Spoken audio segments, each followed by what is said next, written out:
3. Olá, pessoal. Boa tarde. Sejam todos e todas muito bem-vindos e muito bem-vindas. Meu nome é Luciana Lamblê, sou professora aqui da Unileia. Antes de começar as apresentações, vou fazer a minha audiodescrição. Eu sou uma mulher branca, com cabelos encaracolados um pouco abaixo da altura dos ombros. Tenho piercing no rosto e na orelha. Tô com um fundo atrás de mim, uma parede com alguns quadros de cenas de cinema que eu adoro, e estou vestindo um casaco porque moro numa região fria do nosso país, do estado do Rio de Janeiro. Então, mais uma vez, sejam todos e todas muito bem-vindos, né, à nossa acadêmica de educação. Hoje aqui o nosso terceiro dia de atividades, com a palestra A Produção do Medo no Mundo Atual, com a professora Neilza Barreto. Muito obrigada, professora Neilza, por estar conosco aqui mais uma vez. Lembrando alguns recados e alguns informes antes de eu passar a palavra para a professora, tá? O chat aqui está aberto, então façam perguntas, comentem, né? A professora falou que gosta bastante dessa interação, então eu vou estar aqui de olho no chat. E aí, qualquer pergunta, eu abro o meu microfone e passo para a professora, e falo com a professora, e assim a gente faz uma interação bem bacana. O outro recadinho é que, faltando 15 minutos para a palestra se encerrar, nós vamos disponibilizar o link para o formulário. Nesse formulário, você preenche para ter o certificado e também garantir aí suas horas complementares. Caso o certificado não chegue ao seu e-mail até semana que vem, você manda um e-mail para a gente, por favor. Mas não deixe de conferir antes na sua caixa de spam, porque pode ter ido para lá, tá bom? Então, é isso. Mais um recadinho também. Hoje, além da palestra da professora Neilza, nós teremos às 19 horas mais uma palestra, Educação Midiática na Construção da Paz. O papel da escola no enfrentamento às fake news. Mais do que importante, não preciso nem dizer, não é mesmo, professora? Nem dizer o quão importante. Aliás, todas as palestras aqui estão sendo muito importantes, né? Discutindo muito o nosso cotidiano, a nossa sociedade, os nossos conflitos, confrontos e também gerando perspectivas, né? Instrumentalizando vocês também para a sala de aula cada vez melhor. E aí será a professora Denise Amorim junto com a professora Luciana Mendonça. Então, temos aí duas feras da nossa faculdade também, para discutir a questão do enfrentamento, o papel da escola no enfrentamento às fake news. E amanhã, tá? Quinta-feira, começamos 10 horas da manhã, estratégias de combate à discriminação de gênero e misoginia no ambiente escolar, com a professora Verônica Brito de Aguiar, tá? E às 15 horas, pedagogia ampliada, gestão de conflitos, assédios e burnout nos ambientes de ensino, com o professor Patrick Santos Nunes.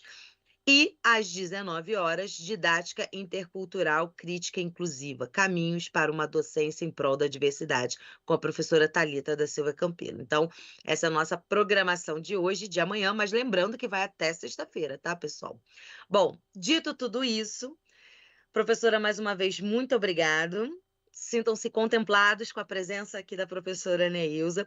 Eu vou fechar minha câmera, o meu microfone, mas eu estarei por aqui e de olho também no chat para ver o que vocês estão comentando e perguntando. Tá bom, pessoal? Obrigada, Com Luciana. a Você vai passando os palavra. slides para mim? Claro, só pedir que eu já compartilhe aqui. Tá bom, eu vou me apresentar. Meu nome é Neilza Barreto, sou psicóloga, sou professora de psicologia, sou do apoio psicopedagógico aqui da Unileia. Muitos de vocês já me conhecem.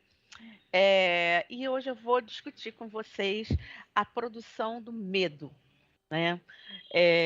Pode passar o slide para mim, Lu?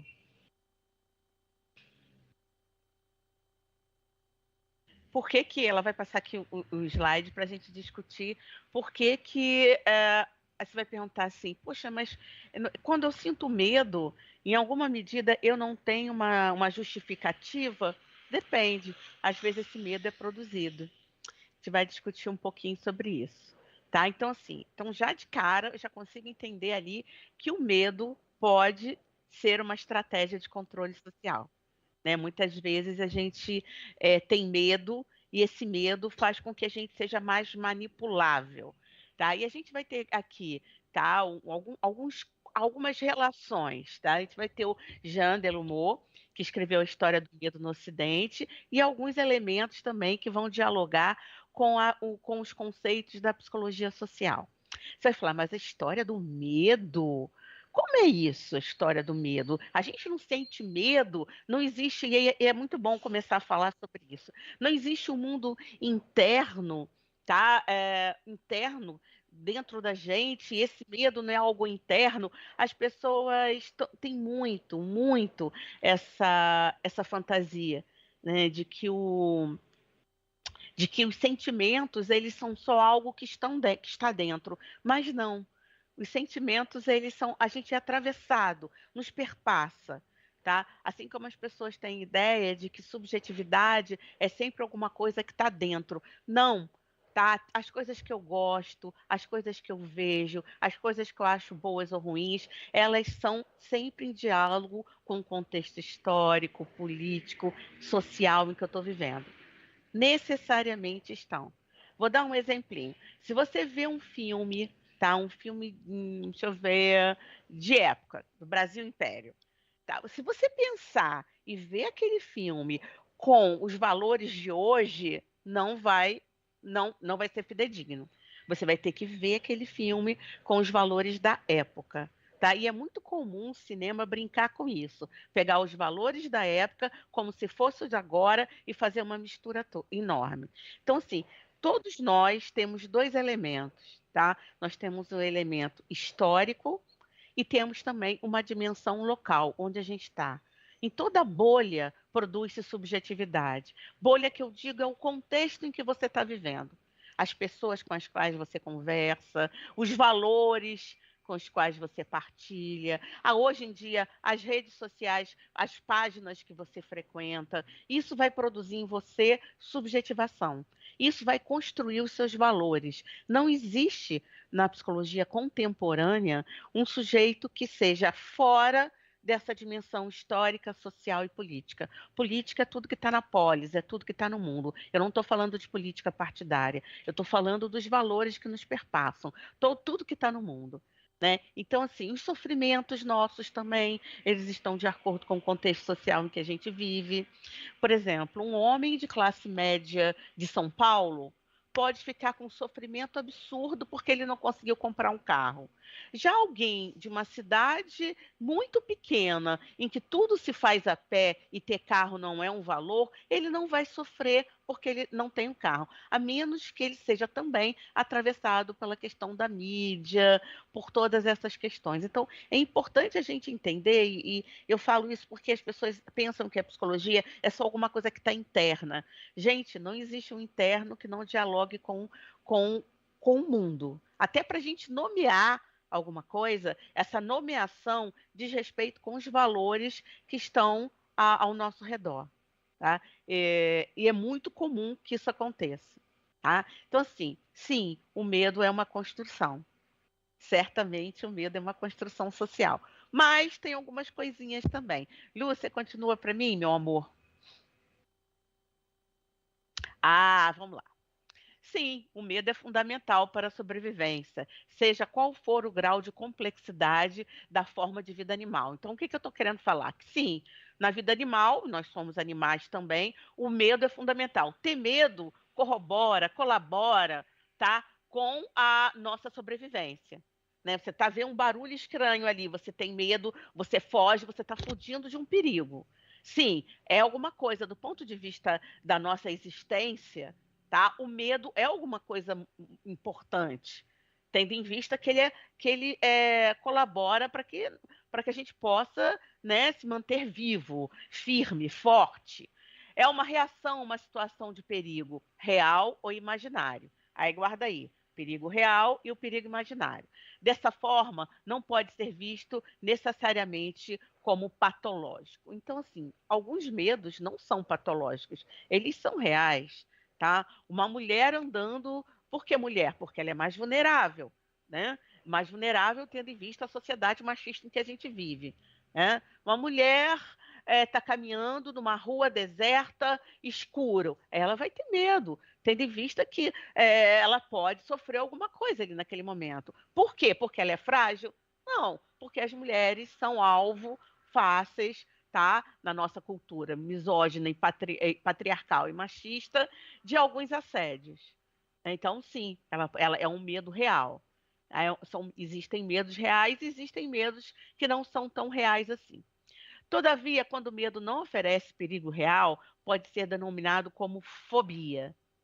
E aqui eu vou pegar um psiquiatra, que é uma referência, né? Um livro de referência para quem estuda psicologia, que ele vai falar sobre o seguinte, sobre o que é fobia. São medos determinados, desproporcionais e incompatíveis com as possibilidades do perigo real, oferecidas pelos desencadeantes, chamado de objetos ou situações fobígenas. Assim, o indivíduo tem um medo terrível e desproporcional de entrar em elevador, de gatos e do contato com pessoas desconhecidas, dentre outras.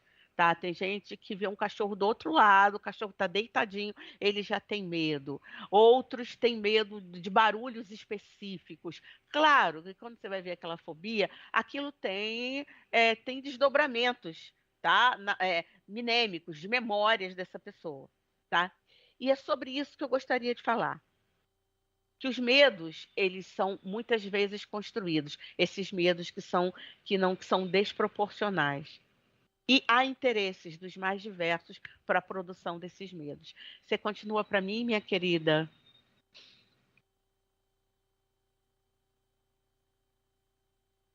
Ah, obrigada. O medo é um componente básico da experiência humana, mas também é produto de uma construção social. Ao longo da Inquisição, lembra lá da Inquisição, Igreja Católica, criou-se o medo do diferente como um instrumento de controle das pessoas. E aí é uma questão muito, muito importante para você que está aqui me vendo, me ouvindo, para que a gente perceba que a construção do lado do mal.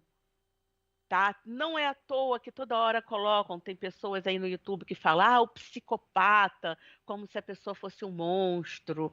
O fulano que matou ciclano, e como se ele fosse um monstro, e existe um monstro parecido com aquele em todos os lugares. Mas eu vou dar continuidade a isso. O medo controla e discrimina. O medo também exclui pessoas diferentes. A produção do medo produz exclusão. O medo, ele tem uma estética, ele tem uma forma, e ele vai atender a determinados interesses. Lembrando que nós fomos colonizados, e a ideia da colonização é alguma coisa muito importante por um povo europeu, e a gente acredita, nós fomos colonizados, não sei se vou lembrar aqui para vocês, né? Que ninguém descobriu nada, o Brasil foi invadido pelos portugueses que vieram para cá pegar o nosso ouro, pegar nossas riquezas e colocar e levar para a Europa. Chegaram aqui, ensinaram para nós uma religião e falaram que a religião aqui dos indígenas era demoníaca. Escravizaram, trouxeram pessoas do continente africano para cá e desrespeitaram os laços e os vínculos dessas pessoas. Colocavam um filho aqui, um pai, uma mãe lá no que hoje é a Bahia, e ninguém pensava se havia. Aliás, o escravizado nem gente era considerado. A Igreja Católica, naquele momento, dizia que o negro não tinha alma, porque era mais conveniente. Né, que o negro era como um cachorro. Eu acho que até cachorro e gato tem alma, mas né, acreditava-se que era alguma coisa próxima e parecido com os animais. Então, tudo que era europeu tudo que é europeu, branco, que é parecido com a figura do colonizador, a gente tende a achar bom e não perigoso. Imagina você naquela rua que eu falei, vou falar aqui para as mulheres, naquela rua escura que você já estava, que eu estava colocando ainda há pouco. Se vem um homem branco atrás de você, você vai sentir medo, sim, mas você vai sentir um medo maior se tiver um homem negro. Tá? Você não vai sentir um medo também, talvez um pouco menor, mas maior do que um branco, se for alguém com uma aparência indígena, com uma aparência que não seja a dessa figura do colonizador. E mais uma outra questão, a gente convencionou a ter uma estética é forma, a ter medo de lugares pobres, a ter medo de periferias, a acreditar que pobreza é igual a perigo.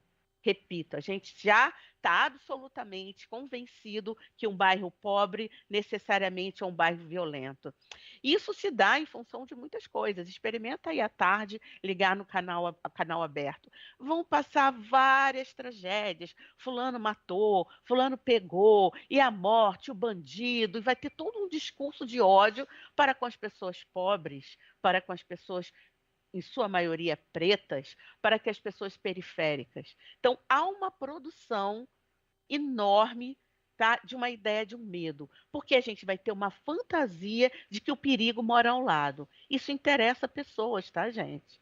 Por favor, isso vem de grades, isso vem de formas mais diversas da dita proteção. Isso vai acreditar que o outro, tá, seja ele qual for, vai produzir a ideia do estranho. E o estranho sempre vai oferecer perigo. Aqui eu vou colocar, em nossa história, eu já até falei, né, sobre a questão do continente africano, tá? Eles vieram para o Brasil e isso houve toda uma relação, sim, tá? De tudo que diz respeito ao africano ser considerado sujo, ser considerado demoníaco, ser considerado ruim. Quando as pessoas falavam antigamente, eu quero uma pessoa que trabalhe, mas que seja de boa aparência. A boa aparência era o mais longe possível do negro. Tá? As pessoas querem alisar o cabelo, problema zero alisar o cabelo, gente, por favor, nenhum. Mas justamente elas querem para ser aceitas. Elas querem se embranquecer para não serem colocadas nesse espectro do mal. Porque, infelizmente, a gente associa tudo que não vem do europeu à perspectiva maligna. Vocês veem, olha, se você for nesses streamings de filmes, de seriados, você vai ver, tem sempre lá um seriado da Rainha da Inglaterra, de uma dinastia lá branca. Muito dificilmente você vai ver alguma coisa similar, tá, com o povo indígena, algo similar com a população africana. Você não vai ver isso. Você sempre vai ver, e as pessoas eles ficam naquela, olha, da figura do bem contra o mal, né? Nunca ninguém tenta ver que lado é esse do mal e se esse mal não está construído. Isso não é à toa, gente. Esses vídeos, esses filmes, eles não são cultuados, eles não são favoritados à toa, porque a gente já construiu a ideia do bem e do mal, a começar pela Igreja Católica. E aí eu não estou falando de religião, estou falando de história, de produção de subjetividade, que quando veio, produziu, olha, esse meu Deus é o Deus bom, o seu Deus indígena é o Deus mau. O seu Deus africano é o Deus demoníaco, sujo. Não, tudo que vem de você é ruim. Tudo, e tudo é tudo. As pessoas passaram a se odiar. Os indígenas, nós, negros, tá? Eu não me descrevi, mas eu sou uma mulher negra, de pele clara, cabelo cacheado, uso óculos, mas tudo que vem da população negra, e se for mulher, então há uma piora. Então, assim, há um perigo, a ideia do perigo ela é construída, a ideia do medo é construída, e isso vai fomentar outros tantos comportamentos. Lu, querida do meu coração, você vai mais outro slide, meu bem, por favor. Aí é uma indústria do medo, tá? E não tenho dúvida disso. Tá? Aí vem a história. Por que eu vou precisar de armas? Será mesmo que há um perigo constante? Por quê? Tendo em vista que o monopólio do uso da força é do Estado. O Estado é da nação, dos policiais. Sim, é necessário que exista um monopólio do uso da força, né? Que é das Forças Armadas, da Polícia Militar e afins. Por que que eu preciso de uma arma? Por quê? Será que é um perigo constante? Ou se isso vai beneficiar a indústria de armas? Ou se isso vai transformar a minha relação com você numa relação de grande temor? Não é à toa, que eu coloquei aqui embaixo também um link, tá? Que da Folha de São Paulo, e depois eu pretendo abrir aqui para vocês, eu vou tentar abrir, tá? Para vocês esse link, que vai falar que, olha só, a ideia dos condomínios, né? Eu moro aqui em Niterói. Moro no centro de Niterói. Aqui, em especial, só existem condomínios de prédios. Mas na região oceânica, há condomínios, assim, cercados por todos os lados, onde as pessoas acham que é legal elas fazerem tudo ali. Ter supermercado ali, ter clube ali, dos seus filhos só se estabelecerem com pessoas que sejam dali. Tudo que é diferente, eles vão estabelecer o campo do espectro do medo. Tá? Então, sim, o medo rende. Vem de armas, vem de grades, vem de é, condomínios, né? Pessoas, eu moro num condomínio seguro, a gente faz tudo. Aqui eu moro em Niterói, tem uma cidade próxima chamada Maricá, que é uma gracinha de cidade. Volta e meia eu vejo as pessoas falando: não, no meu condomínio eu não preciso sair de lá para nada, faço tudo lá. Poxa, legal, mas que chato você não conviver com pessoas diferentes. Que chato você não se haver com a diferença. Essa produção do medo, ela exclui a diferença do pensamento, a diferença do modo de vida, a diferença da forma de se vestir, a diferença de se haver com a força e a maravilha que é o encontro. O encontro é que é o barato. Eu sei que muitos aqui, vocês nem estão me interrompendo, mas por favor, me interrompam, né? Eu não sei se isso que eu estou falando para vocês é muito fora do que vocês estão acostumados, mas eu acho que não. Nas nossas disciplinas da Unilei, a gente trabalha muito isso. Por que será que um homem, tá, um branco e vamos supor que está no ônibus, tá? E a polícia recebeu uma notificação, uma denúncia de que tem um jovem de 20 anos que está com drogas, está com uma quantidade significativa de drogas na mochila. Ele tem um branco e tem alguns brancos e alguns negros. Você acha que ele vai buscar diretamente o quê? As drogas na mochila do negro e não na mochila do branco. E isso produz em nós uma subjetividade absurda. A começar que você vai ter uma sociedade absurdamente desigual, tá? Isso é uma questão. Além da gente produzir medo, a gente ter medo sobre o outro passa a ser visto como algo perigoso, tá? E, sobretudo, a gente vai se isolar. Quando a gente se isola, é pior, porque eu vou ter a fantasia do que está lá do outro lado. Eu vou fantasiar. Sabe o monstro do armário? Quando eu era pequena, não sei você. Eu tinha um medo danado. Minha avó falava: olha, fica quietinha aí, fica quietinha, dorme logo, porque senão o monstro do armário vai ir te pegar. E eu achava que tinha um monstro naquele armário. Era um armário grande que ela tinha, que eu nunca podia abrir para ver. Ela nunca deixava abrir, porque se eu abrisse para ver, eu ia ver que não tinha monstro nenhum. E tinha uma bagunça, roupa velha, alguns objetos velhos. Mas como eu não sabia o que tinha ali, eu produzia, na minha imaginação, uma fantasia. E eu queria o quê? Sair daquele quarto, eu queria dormir logo. Ela fazia aquilo para quê? Para me manipular. Ah, sua vozinha não era boa? Sim, pessoas boas também manipulam.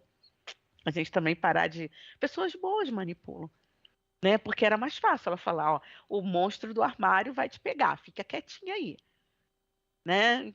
Era bem mais fácil. Vamos lá, então, assim, divulga-se algumas imagens relacionadas à estética do medo, pobreza e periferia. Tem um livro que eu acho interessante, vocês, quem tiver interesse, que é O Mito das Classes Perigosas. É um livro da Cecília Coimbra. O Mito das Classes Perigosas, onde a gente vai acreditar que existe uma camada social que é mais perigosa que a outra. Tá? E essa camada, a gente, como eu já venho falando aqui, né, a gente vai acreditar que a camada mais perigosa é justamente a camada mais pobre, a que não é branca, a que não tem sinais desse tipo de riqueza. A indústria do medo pauta-se na falta da escolaridade e falta de oportunidade. Quanto menos estudo, mais medo. Quanto mais medo, mais nos enclausuramos em nossas casas e tememos o relacionamento com pessoas diferentes. É bom que a gente se relacione com pessoas diferentes. É bom que a gente se relacione com pessoas que votou num candidato que a gente não votou. É bom que a gente se relacione com pessoas de religiões diferentes. É bom que a gente se relacione com pessoas de um outro bairro, mais pobre ou mais rico que o nosso.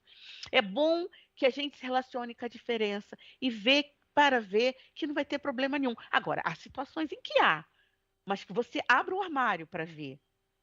E não pense já de uma maneira anterior à abertura do armário que tem coisas ali. Tem situações tem lugares que realmente eu temo, mas às vezes engraçado. Eu vou falar algo aqui que eu nem me preparei. Minha tese de doutorado foi no sistema penitenciário feminino. Claro que eu entrei com toda a segurança possível, óbvio, evidente, tá? Mas ali existem pessoas também. Tá? Ali existem pessoas. Eu não estou falando para você fazer isso, não. Entrar no sistema penitenciário, fazer pesquisa, tem que ser alguma coisa com muita cautela, tá? Mas para a gente ver que existem pessoas, que esse medo ele é muito perigoso. Aí aqui, muito perigoso para nós, porque passamos a ser pessoas manipuláveis. Pessoas diferentes nos enriquecem com suas histórias. Vidas diferentes podem nos tornar mais generosos e ampliar nossa visão de mundo. Eu tenho muitas pessoas. Tem uma moça que vende pipoca próximo da minha casa. Eu passava por ali, eu nunca queria. Primeiro que eu não como pipoca. E outra coisa, eu não queria comer pipoca porque eu olhava para a perninha dela, parecia, né, eu estava sempre com o sapato sujo. Eu achava ela uma pessoa, né, que não tinha elementos de higiene para dar conta do meu preconceito. Uma vez eu cheguei lá, fui comprar pipoca para levar para minha mãe.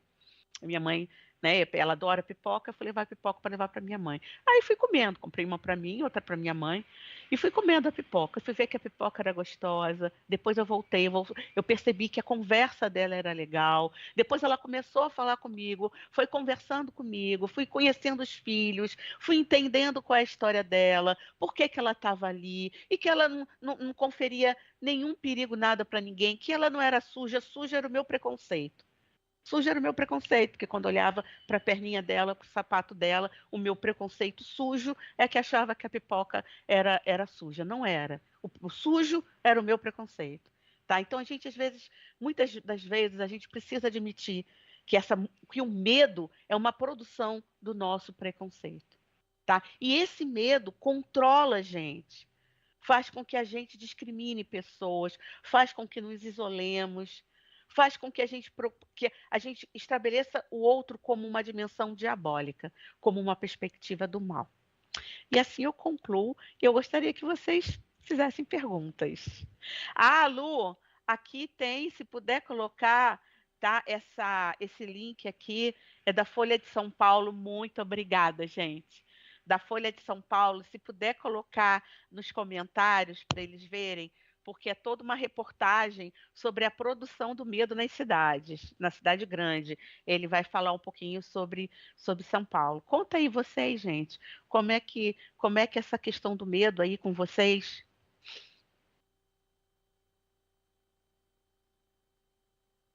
Lúcia tá aí? Tô, claro. Tava tirando o compartilhamento para eles poderem nos ver melhor. Muito obrigada, professora, sempre muito enriquecedora a sua fala.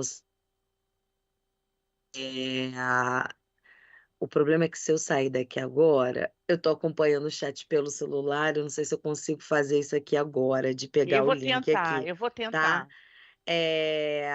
Mas então, gente, perguntas, vamos lá. Tem alguns comentários, né? As pessoas aqui falando sobre medo, né? Gente, a Elizabeth maravilhosa lembrou da loira do banheiro. Ai, a loura do banheiro. Ah, Não tem medo maravilha. da Como loira eu do banheiro. esqueci da loura do banheiro. Gente, é maravilhoso, né? A Maristela falando também a coisa do pobre ser negro, né? Quando você estava falando das classes perigosas, do livro da Cecília Coimbra, Sim. né? Aí a Maristela lembrou disso aqui.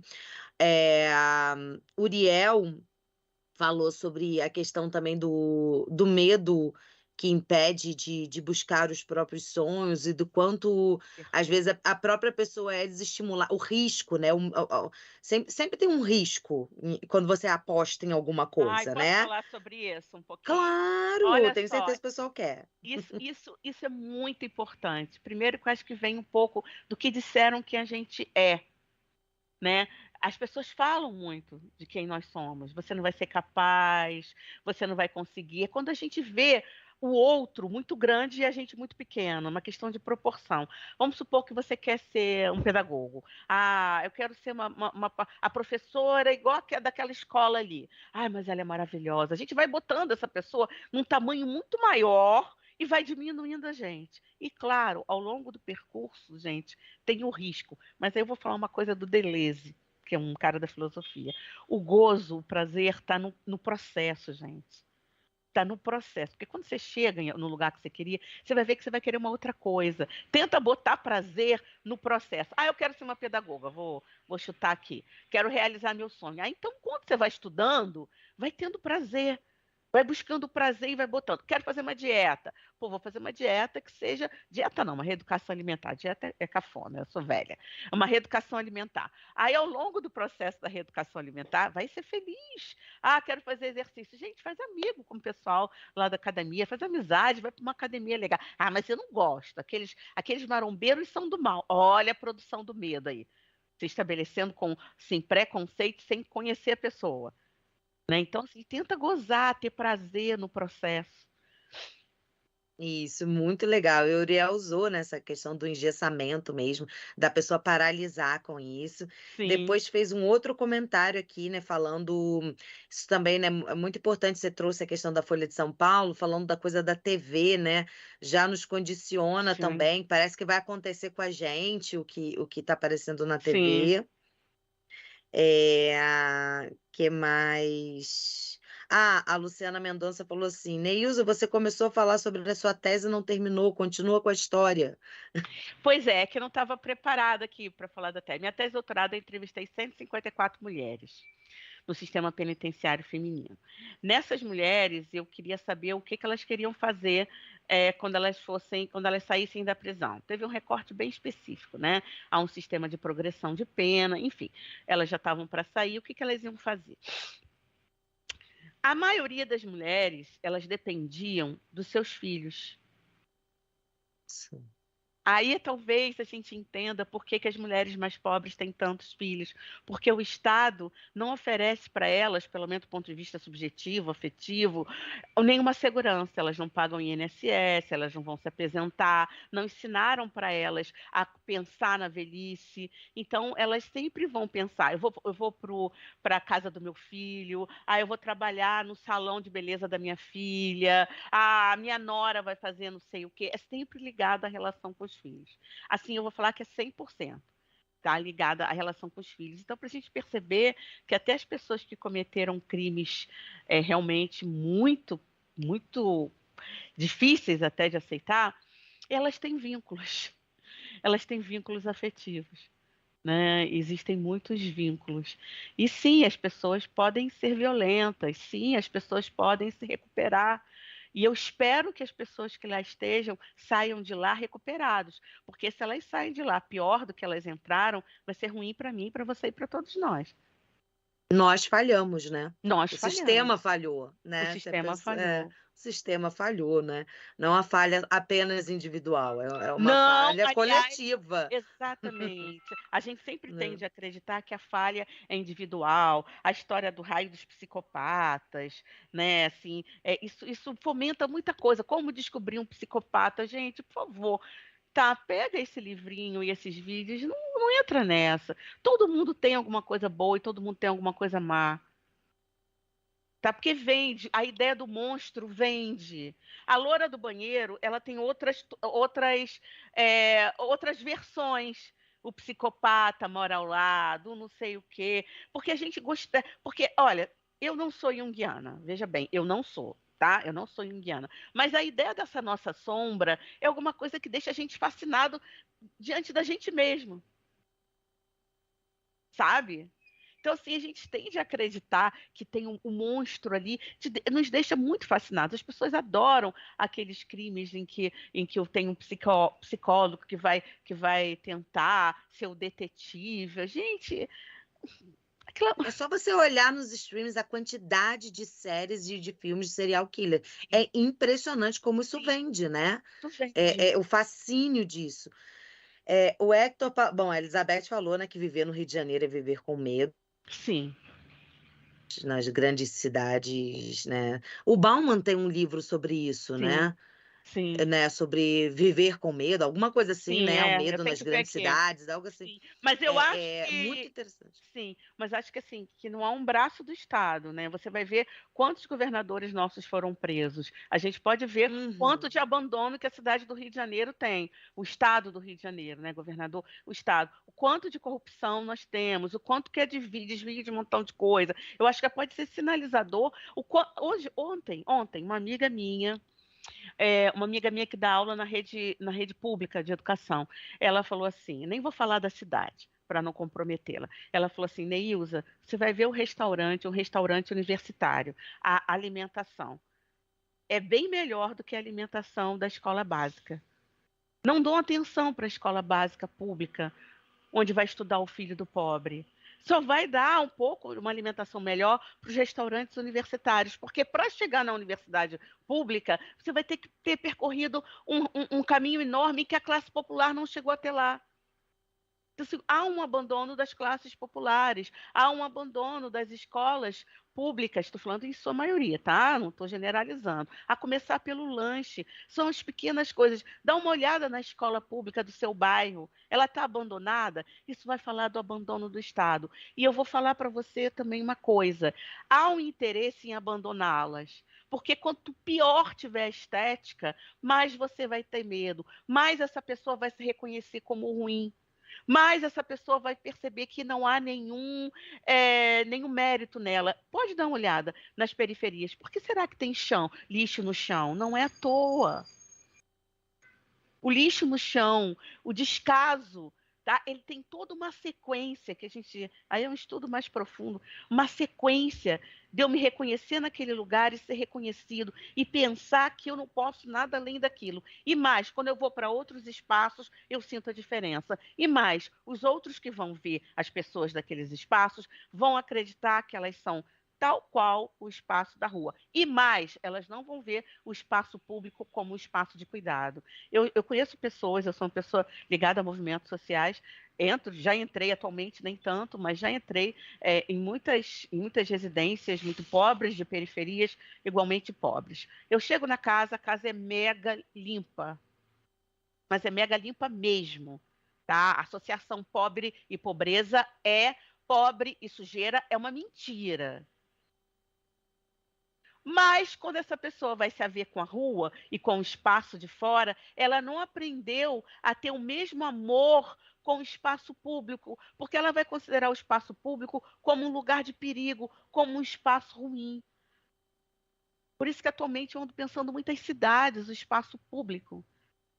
E o não pertencimento, né? A pessoa é Perfeito. tão excluída daquele espaço público, tão limitada, né, que não tem o pertencimento. O Hector Palomino falou uma coisa que tudo a ver com o que você levantou. Ele Oi, disse que ele faz parte. Hector! Saudade de você!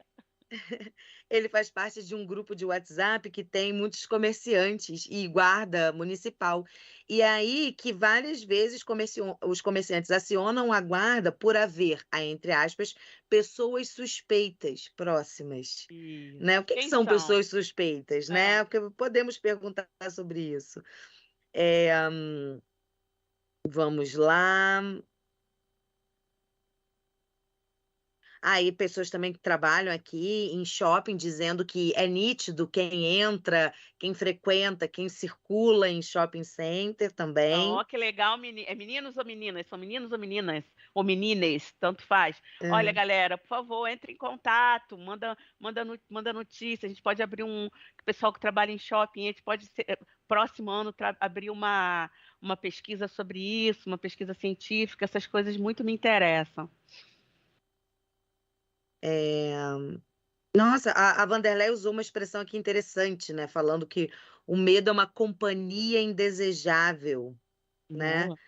E nesse exato momento onde ela está trabalhando, está tendo um confronto perto de onde ela está. Lamento muitíssimo, Vanderlei. Espero que tudo Um fique bem confronto, aí. ó, espero que tudo esteja bem, É. Vanderleia. Ah, a Elizabeth, eu não entendi a sua pergunta. Eu não sei exatamente. Ela falou que também quer saber da tese. Ah, tá, tá. Eu acho que é sobre a sua tese. A Elizabeth mandou aqui, olha. Mas pensar em ter muitos filhos com esta finalidade, né, que você falou sobre a sua tese, das mulheres encarceradas, não seria transferir a culpa? Olha só, sim, claro que sim, mas pensa, veja só, quando a gente vai fazer uma pesquisa, a gente não quer saber se a pessoa tem razão, se aquilo tem fundamento, não. Claro que é transferir, claro que é tudo. Veja só, gente, numa boa. Eu sou uma mulher que não, escolhi não ter filhos, mas eu pago uma aposentadoria privada, eu pago o INSS, eu moro numa casa própria. Então há uma rede social de proteção. Essas mulheres elas vão reconhecer os filhos como rede social de proteção. Sim, meu amor, é uma forma, sim. Não tenha dúvida, mas é o que elas fazem para a gente de repente entender. Vou dar o nome da minha tese. Minha tese é No Ventre da Cadeia.